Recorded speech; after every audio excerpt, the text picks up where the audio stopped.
खबर पटना से है, जहां स्कूलों को डीएम की चेतावनी, फीस बढ़ोतरी पर डीएम ने फटकार लगाई है। महंगी किताबें बेचने पर चेतावनी दी गई है। जी न्यूज की खबर के बाद एक्शन में है। डीएम ने सख्त कार्रवाई की चेतावनी दी है। तो पटना में एक्शन मोड में नजर आया है प्रशासन। फीस बढ़ोतरी पर डीएम ने फटकारा। दिल्ली के रानीबाग इलाके में पुलिस और बदमाशों के बीच मुठभेड़ हुई। मुठभेड़ के बाद दिल्ली पुलिस ने बदमाशों को गिरफ्तार कर लिया। दोनों बदमाश हत्या के मामले में वांटेड थे। मुठभेड़ के दौरान बदमाशों ने पुलिस टीम पर फायरिंग की और पुलिस की जवाबी फायरिंग में दोनों बदमाशों के पैर में गोली लगी, जिससे वो घायल हो गए। बताया जा रहा है कि मुठभेड़ के दौरान दोनों ओर से करीब 5 राउंड फायरिंग हुई। दोनों आरोपियों पर रानीबाग इलाके में एक शख्स की चाकू मारकर हत्या करने का आरोप है।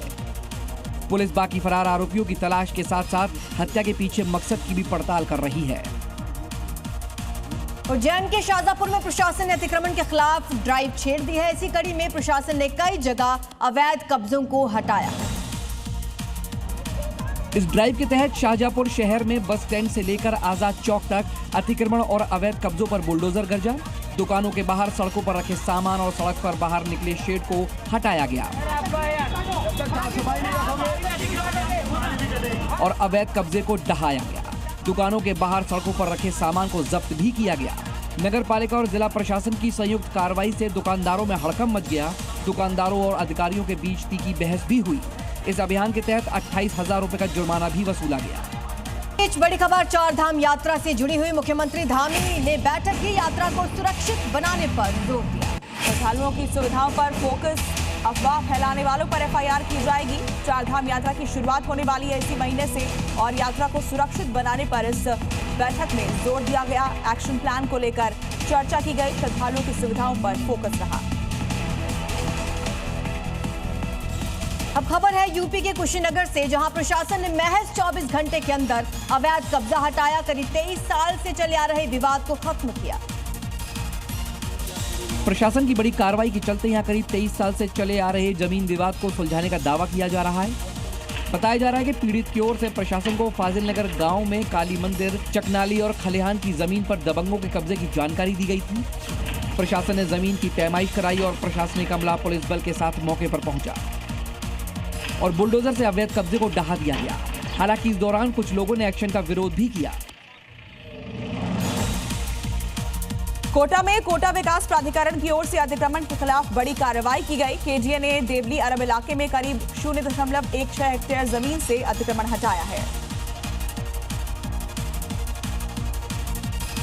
प्राधिकरण भी सख्त हो गया है और लगातार अवैध कब्जों को हटाया जा रहा है। देवली अरब क्षेत्र में करीब 0.16 हेक्टेयर जमीन पर केडीए का बुलडोजर गर्जा और जमीन को अतिक्रमण मुक्त कराया गया। इस दौरान अतिक्रमण करने वालों और केडीए की टीम के बीच तीखी नोकझोंक भी हुई। केडीएम ने अतिक्रमण करने वालों को सख्त चेतावनी दी। केडीए का कहना है कि अतिक्रमण के खिलाफ लगातार एक्शन ऐसे ही जारी रहेगा और दोबारा अतिक्रमण किया तो सख्त कार्रवाई भी होगी। और अब दिखाते हैं आपको राजधानी दिल्ली की 5 बड़ी खबरें।